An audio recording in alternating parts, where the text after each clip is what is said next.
Asesinos seriales de México parte 1. Un asesino en serie es aquel que comete más de 3 crímenes durante un determinado periodo de tiempo entre cada uno de ellos.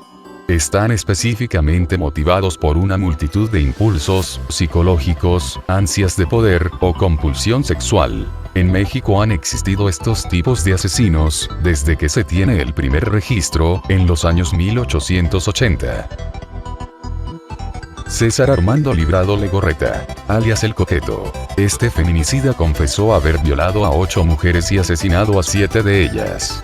Sus víctimas tenían entre 17 y 34 años de edad, y de acuerdo a su declaración, inició sus delitos en junio de 2010. Su modo operandi, El Coqueto aprovechaba su profesión como chofer para realizar violaciones y feminicidios. Durante los trayectos nocturnos de su ruta, simulaba una descompostura en su camión y bajaba a todos los pasajeros. En ese momento le ofrecía a alguna mujer que había seleccionado como su víctima para llevarla hasta su casa si lo esperaba. En algunas ocasiones su modus operandi variaba y atacaba a la última pasajera de la noche antes de llegar al final del trayecto. César era chofer de microbús de la Ruta 2 y prefería mujeres jóvenes para violarlas, asesinarlas y abandonarlas en alguna vialidad.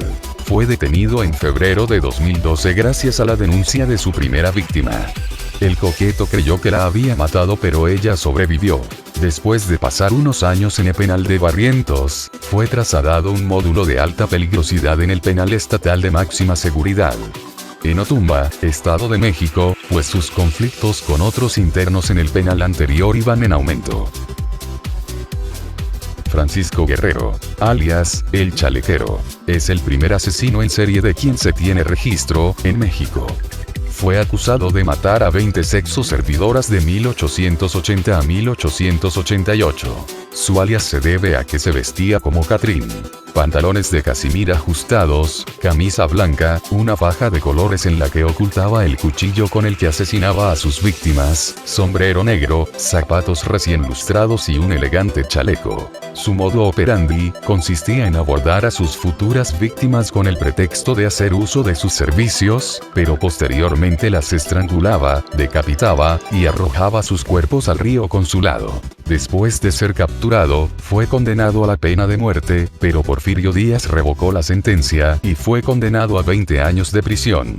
6 años después, en 1904 fue indultado por error, pero regresó a prisión en 1908, después de acabar con la vida de una anciana. Murió encarcelado en 1910. Higinio Sobera de la Flor, alias El Pelón, hijo de un hacendado de Tabasco, realizó su primer asesinato en 1952, matando al chofer de la Miss México, Ana Berta Lepe. Tras el homicidio se refugió en un hotel y tras un tiempo salió en busca de sexo. En el camino vio a una mujer, con la cual quiso saciar sus bajos instintos, y al no recibir una respuesta favorable, también la mató.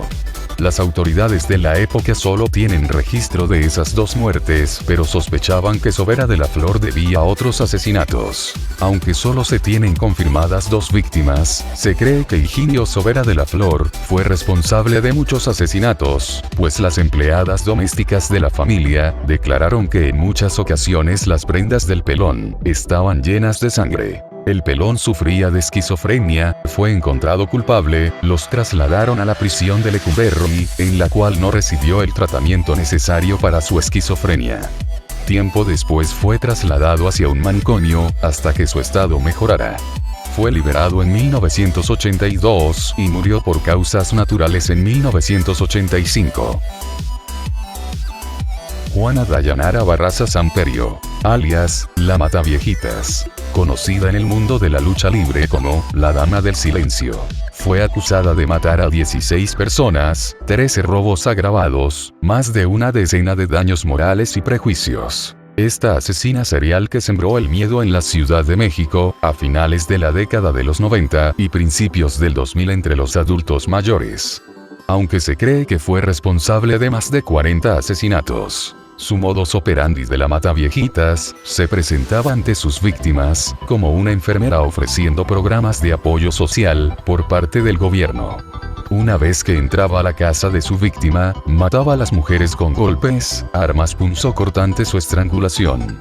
Fue arrestada en 2006. Actualmente está recluida en el penal de Santa Marta Acatitla, y aunque han pasado una década desde su captura, sigue alegando ser inocente. Macario Alcalá Camchola, alias el Jack mexicano. Macario Alcalá Camchola fue un asesino en serie que en la década de 1960 asesinó a por lo menos a 2 mujeres sexoservidoras, que son sus víctimas confirmadas, pero se sospecha de él en otros 12 asesinatos a prostitutas, que también presentaban las mismas características. Él mismo se puso su apodo criminal, pues era un imitador de Jack el Destripador. Al igual que el célebre asesino, el Jack mexicano asesinaba a trabajadoras sexuales. En el espejo de la habitación en la que se encontró a Julia González, el Jack mexicano dejó un mensaje escrito con labial, que decía: Jack, te reto Cueto. Cueto era el apellido del jefe de policías en ese momento. Por esta razón se cree que Alcalá Camchola tenía un complejo de superioridad y era un exhibicionista. Fue detenido en septiembre de 1962. José Luis Galva Cepeda, alias el Caníbal de la Guerrero, fue acusado de cometer crímenes contra 3 mujeres, además de practicar actos de canibalismo. Tras revelar que comía partes de sus víctimas, José Luis Galva Cepeda terminó con la vida de 3 mujeres, una de ellas su pareja sentimental. Escribía novelas, obras de teatro, y más de 800 poemas que distribuía en hojas o cuadernillos en las colonias Condesa, Roma, y en el Tianguis del Chopo.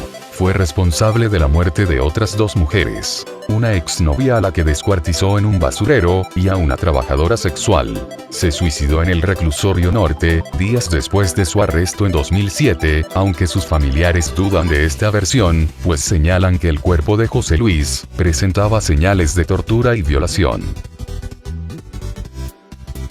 Itzel Nayeli García Montaño, alias la Degolladora, acusada por atacar a 7 personas, 2 de ellas murieron, 5 más quedaron heridas. Su modo operandi: se les acercaba por la espalda y justo cuando volteaban, les intentaba cortar la yugular. Esta mujer sembró el terror en el municipio de Chimalhuacán. Los ataques ocurrieron del 13 al 18 de septiembre del 2015, hasta que fue detenida. En los barrios de ese municipio, el temor de ser víctima de la Degolladora llevó a los habitantes de varios barrios a armarse con palos o tubos cada que salían a la calle.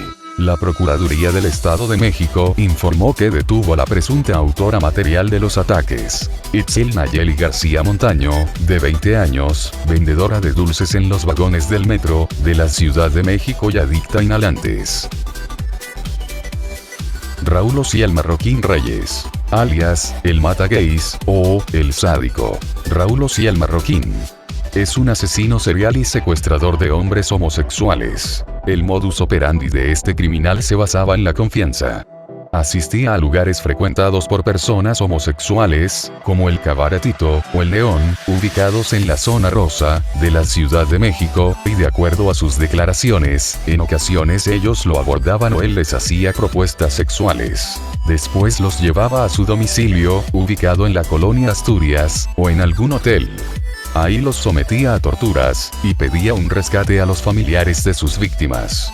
Sin importar si pagaran o no, él los asfixiaba o estrangulaba hasta la muerte, después los descuartizaba y colocaba los restos en maletas, que abandonaba en la misma colonia, o en los alrededores del metro chabacano. Marroquín fue condenado a 128 años de prisión, por 6 secuestros y 4 homicidios. Cumple su sentencia en el Centro de Readaptación Social Varonil Santa Marta Acatitla.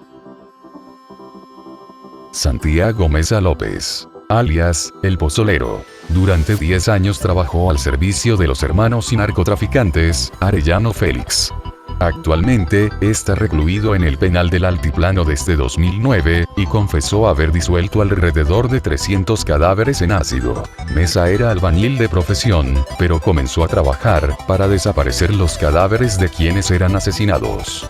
Esta actividad la practicó durante varios años, un periodo en el que deshizo de cientos de cuerpos humanos, producto de la guerra del narcotráfico, enemigos y deudores. En su declaración añadió que los restos que quedaban, los enterraba en una fosa. El pozolero fue capturado por el ejército junto con 3 personas más en Baja California. Por ese trabajo, Santiago Meza recibía un pago de $600 por semana.